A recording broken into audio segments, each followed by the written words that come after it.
Hello YouTubes, this is El Viejo Toro for Fancy Action Now. Today I'm very proud to present my Genesis collection, the old Jenny. We're going to pull our chutes and float down to Genesis Island, where we're going to live together happily forever and ever. Peace. Hello YouTubes, and welcome to Fancy Action Now in the beautiful Zen Lounge.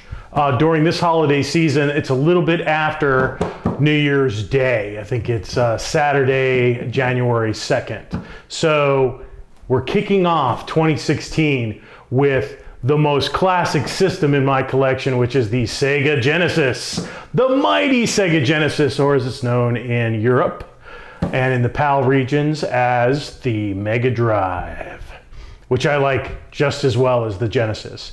Some of my fondest gaming memories are with the Genesis. I invested a great deal into the Genesis in terms of purchasing of games.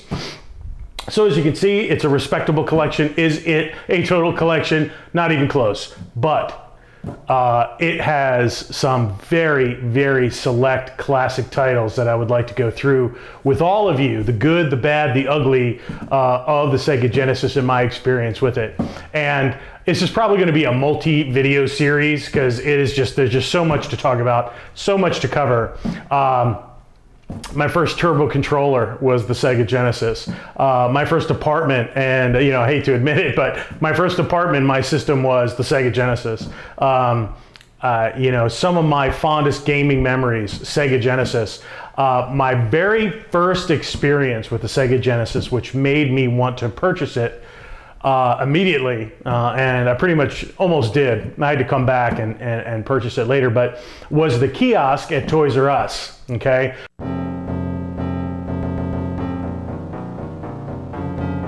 So you could hear they had Altered Beast, and I don't know how many people remember this, but they would have this deep bass stereo speakers. Whoever designed their kiosk for the Sega Genesis was a genius. The marketing team that they had initially with the Genesis in the United States was amazing, and I think one of the critical errors in terms of they could still be a powerhouse today is if they stuck with that original marketing team. They did such a wonderful job. They put these really powerful banging speakers in there that would thump with bass. So when you'd hear that Altered Beast come out, it's like dum, dum, dum. I mean, it was just amazing. And it was one of those experiences that I wanted to reproduce, and I hooked up my system to my stereo and would just blare that, I always bought beautiful stereo equipment and would just thump that Altered Beast experience in the home, which was amazing, still amazing to this day. I still love that game. So when you heard that, it was to the back of the store. The Sega Genesis, Super Nintendo video game area in my Toys R Us was in the back right hand by the action figures and all that. And I would go in there, I would collect action figures and what have you, and buy video games, but mainly for the Nintendo, the NES. And then I heard that dun, dun, dun, dun, dun, dun, and thumping, and I'm like, what is that? And I go walking over, and there is the kiosk for the Sega Genesis, and it's got this sleek black and red, and it just, the controller looked awesome, and just high tech just exuded off of this thing. And if you look, let me see if I look down here, I have the 16-bit high definition graphics version. So back then it was the first utterance or experiencing of high definition anything, and it just looked, and for somebody that looked into high fidelity and stereos and such like that, that really impressed me as well. The display was just hardcore. It was bad. Nintendo was cutesy and fun. This was toughness, and they had Altered Beast and that music. And every time I would go in there to buy a game or go back to that, man, I'd hear that thumping bass from the Altered Beast intro and was just completely impressed. And I'm like, man, this is just like the arcade. And then they would have Golden Axe as well, which was very impressive too. I loved Golden Axe. Big fan of Golden Axe in the arcade. And I'm like, man, I get to take this home and play it. And again, was completely satisfied with the conversion, yes, is it exactly like the arcade? No. Was it very close and very enjoyable and impressive? Absolutely. So I have not divided these games into any other significance other than paper boxes and plastic cases. I have very few paper box games, and we should probably go through those. Star Control. Now this box has definitely been through a lot, and it does have some moisture rippling on it. And I do have the book. It is not with the box right now, and even the box is sticking at the bottom. So I'm just gonna open it like this. Okay. But here's the Star Control game in the tall Ballistic. Ballistic came out with these very interesting games. And it had a very tall cartridge. I would love these tall cartridges. And I do have one game that I'm gonna have to go get because I do have it in my office. Actually, I have two in my office that don't have cases at all, but I should get cases for them. But anyway, Star Control. This version, I have both the 3DO and this version. This version is a little bit scaled down, but very good. And again, it's a worthy experience.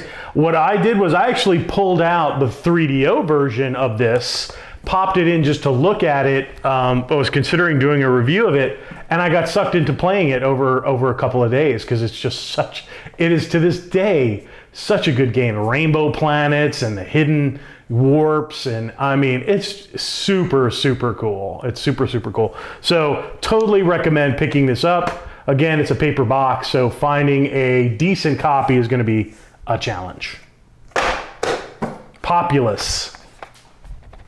Never thought I would like this. My box is beat up, but this has been real life on this box. So this is one of my earliest titles. And because it's it's the Electronic Arts paper box, it definitely shows the wear. Oh, wow. I'm actually going to open this up. This box has not been opened in a very long time. There is the Populous cartridge. We're going to excuse Musha and Troubleshooter right there. So there is the cartridge. It looks pristine. And the book is still in there. Wow. Wow, okay. Some of these have been in garages, apartments, The book is like new. The book is like new. It's in very good shape. And I definitely used this manual to start, because in my mind, this was like a complex game back in the day, This was complex. And I didn't think I would like it, but I truly did. I played it a great deal. I became frustrated at one point with it, and it just gets to be a little old. I did complete it and never really went back to it after that. I mean, it's one of those ones where you kind of experience it and then move on. So there's a lot of games like that. There's some games you come to for the initial experience and you never come back to. I think that is kind of a cool video subject that I'll probably get into a little bit more. But Populous. Excellent, love it. It is beautiful, it is amazing, it is fantastic. Boom. Now, and this, man, I could have almost picked this up yesterday. Oh, it's got a little sticker funk on it. Okay, the original. John Madden Football in the ridiculous Electronic Arts cheapo box. But my box is in very good shape. This is what started it all, man. And it is still very playable. It was an enjoyable football game. Okay, if you like football, it's still a great game. If you don't like football, again, I would encourage, this is what I encourage, because I know there's a lot of guys out there that despise sports games. Give them a try. Even if you don't like the sport, give them a try. And if you have fun, don't hate on it, just because you're in your paradigm of I hate sports games, okay? I have very few, all right? So you can call me a hypocrite if you like, but almost every sports game I've played, including this one, I've enjoyed. I've enjoyed playing Madden. And of course, when you get, a friend or a couple friends over, there can be a lot of fun. Blades of Steel back in the day was big. If you didn't play Blades of Steel with somebody, you were just non-existent in the video game world back in the day. That was a very popular game. Great hockey game to this day. So give them a chance. All I'm saying is, give them a chance. Try them out. Don't just dismiss them and go, you know, RPG, I'm a Jap RPG guy or whatever. Great, me too. Love Japanese RPGs.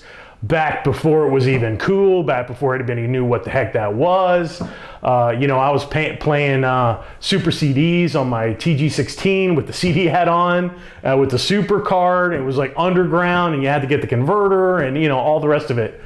And I played through some of those super grindy ones and enjoyed myself, okay? But give these a chance too. A lot of them are very well made. And they get a terrible rap. Okay, this is a recent acquisition. I have not had this in my Jenny collection, and I'm like, man, I saw a review, and again, it was either a Metal Jesus Rocks, one of the hidden gem ones, or it was, no, it was a treasure comparison, because this was a game that Konami came out with to kind of send a message to the upstarts at Treasure for Gunstar Heroes, which is outstanding. I still don't own that, which is kind of crazy, but I will. I think I'm going to go on a treasure kick and just, as a collector, you know, I was kind of a shotgun collector for a while, and now I'm getting to be more of a sniper, you know, in terms of, I want to target developers, working designs, Treasure, Atlas, some of these, finding the real gems, because you could spend your life in a fortune collecting games that are, you know, on the mediocre side. I think if you have as many systems as I do, you need to kind of narrow it down and not be like, oh, I want to collect a complete Xbox collection, which I'm kind of like, you know, I like collecting for the Xbox, but, you know, am I really going to try for a complete collection, or do I want the best of the best and start there first, you know, and then work your way to the lesser titles? I think that's probably a smarter approach, you know. Let me know what you think about that. Let me know your thoughts on that. I would love to hear your style of collecting. Has it changed? Are you consistently doing the same thing? But I'm probably going to go more into a developer channel of collecting. But anyway, Contra Hardcores, haven't even played it yet. Intend to. It looks fantastic. I know the quality of this game. I know when it came out, it was a huge deal. It was so big because of the Contra name, and it was on Genesis. Konami putting something on Genesis was just like delicious. It was between this and Bloodlines, and they've done some other stuff, but I mean, Bloodlines and Hardcore are, you know, the stars, the real constellations in the sky of the Genesis. So, all right. Those are my paper boxes. So I do have a couple of loose games that I am going to go get. They're in my office. So this will be a jump cut. Jump cut. My next section is going to be my oddballs. These are the ones where I don't have the case, or they're just the odd games out. Okay, here's one of them. It's got some funky stain on it. I don't know why. It is mine. I don't know if that's like dog pee or coffee, or knowing me, it's probably coffee. But the Sword of Sodan in the EA big cart with the thing that does nothing. The first time, and you got to admit, the first time you saw one of these, you Genesis people out there, you young and old collectors, the first time you saw that, you're like, ooh, what does that do? Ooh, what, do I push it? What happens? Do I pull it out, or what goes on? First time we saw these cartridges, I was very impressed. They do absolutely nothing. I don't know if they're used to accommodate a bigger board or what have you, but they are impressive just because they're different, they're unique. So, Sword of Sodan. The big deal with this, to me, was decapitations. You can decapitate. The gameplay is terrible, it's slow, it's awkward, it's ridiculous. And I may film, you know, I'm probably going to film some behind the shoulder gameplay of some of these Genesis titles. This may be one of them, but it's some of the worst gameplay ever. It's very frustrating, but man, did I put some hours into that, and mainly played just to get, I got so good at the first couple levels just so I could get to the big guys where you can cut their heads off and they fall off and they bleed, and it's like, I was like, oh my God, it was on the box. Which unfortunately, rest in peace, did not make it. But when I saw that on the box, I saw the huge characters, you know, that like it was kind of almost like that Kung Fu game on the Kung Fu Master, whatever it was, on the TurboGrafx 16 PC Engine, where, you know, it's these huge characters and it's like burr burr burr, you know, it's like this ridiculously awkward gameplay. And you know, both of those games get kind of a bad rap. I did not hate this. I understand, I recognized how bad the gameplay was. I really thought it was my fault. And I think a lot of early gamers, especially with NES and Sega Genesis, where you're like, what's wrong with me? I can't do this, when it's really, really bad gameplay design. And this definitely has that, but the graphics are great, the sound is great. Even the decapitation sound, where you hear you can hear like the flesh and the bone rending as the head is taken off, and they let out this gurgling, you know, when they die. And it is amazing. It is amazing stuff. So I may record some of those sound effects and get those off there and add those to the video, or I may not. Lazy. So anyway, Sword of Sodan, a lot of conversation about a very mediocre game. All right, that's one of my oddballs. Here's an oddball. It's Splatterhouse 3. And I cannot for the life of me find the case. The case may still be out there, but I, for the life of me, cannot find it. I wish I could, because God knows it would definitely add value to this cart. But even so, it is still a valuable cart. Always been a Splatterhouse fan, TurboGrafx, Sega Genesis. Again, Sega was the system where you got the realism, the grossness, the darkness. You know, you wanted that visceral game experience.